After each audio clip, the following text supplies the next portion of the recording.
forment les radicaux libres et le stress oxydant dans l'organisme? Bonjour à tous et bienvenue dans cette nouvelle vidéo d'information et de sensibilisation.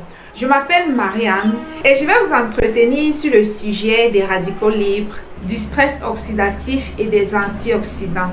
Déjà, il faut savoir que les radicaux libres sont issus des causes endogènes et des causes exogènes. C'est quoi la différence entre les deux? Les endogènes, ce sont les radicaux qui sont naturellement produits par notre corps, donc par notre respiration, par l'oxygène que nous respirons. Et les exogènes sont produits à l'extérieur du corps par notre style de vie. Mais aujourd'hui, nous allons uniquement nous intéresser aux radicaux libres issus des causes endogènes, qui est la respiration. Donc, lorsqu'on respire, on produit naturellement les radicaux libres. Et le plus gros système qui génère le plus de radicaux libres dans notre organisme, c'est notre respiration. Nous avons tous besoin d'oxygène pour vivre. Il est indispensable à notre vie. Mais le paradoxe, c'est que cet oxygène dont nous avons besoin s'accompagne justement d'une certaine toxicité. Et c'est le prix que nous devons payer pour avoir cet oxygène dans notre organisme.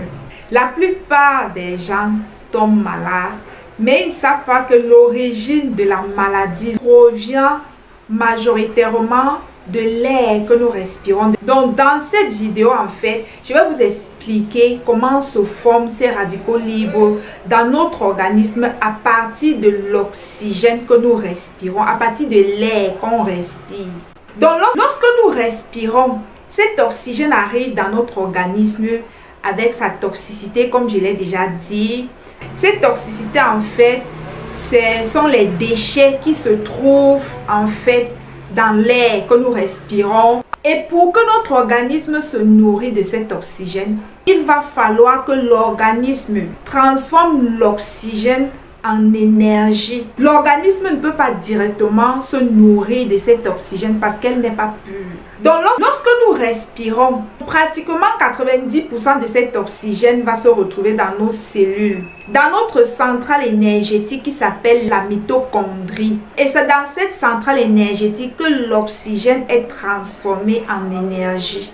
Mais malheureusement, au cours de ce métabolisme dans nos mitochondries, notre organisme va tirer de cet oxygène l'énergie dont il a besoin pour sa survie et rejeter les déchets et rejeter ce qui est toxique dans l'oxygène qu'on a respiré en fait. Donc il va y avoir une séparation entre l'énergie et les déchets de cette énergie.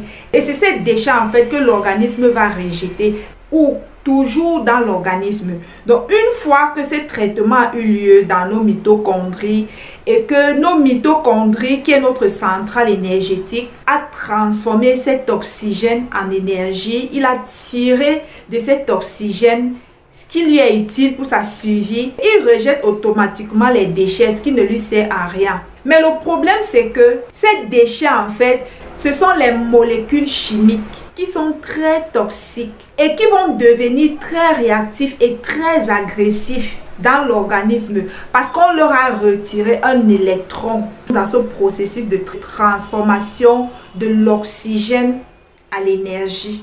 Et ces déchets ou encore ces molécules chimiques que l'organisme a rejetées ont un nom.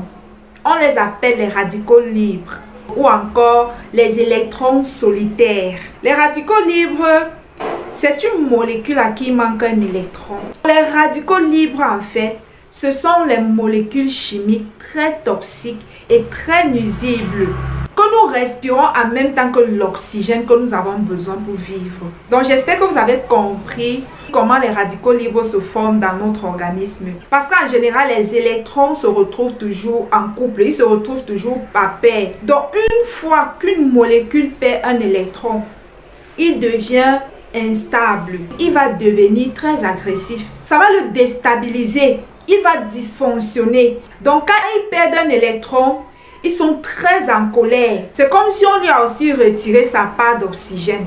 et ça le rend réactif et très agressif. Et une fois que les radicaux libres se sentent seuls, ils sont célibataires, il va se dire que ok, puisqu'on m'a retiré ma femme, je vais tout faire pour la récupérer. Je ne peux pas rester sans être en couple. Je vais aller dans le même endroit, c'est-à-dire dans le même organisme où tout s'est passé. Je vais aussi aller là-bas causer les dégâts. C'est ainsi que l'origine des maladies humaines commence. Parce que le malheur de l'être humain est dû au fait que quand il y a cette transformation de l'oxygène à l'énergie, les déchets sont rejetés toujours dans l'organisme. Et ce sont ces déchets-là qui vont causer tout type de maladies que vous pouvez rencontrer, que les êtres humains en souffrent sur cette terre. C'est causé par ce processus de respiration d'oxygène.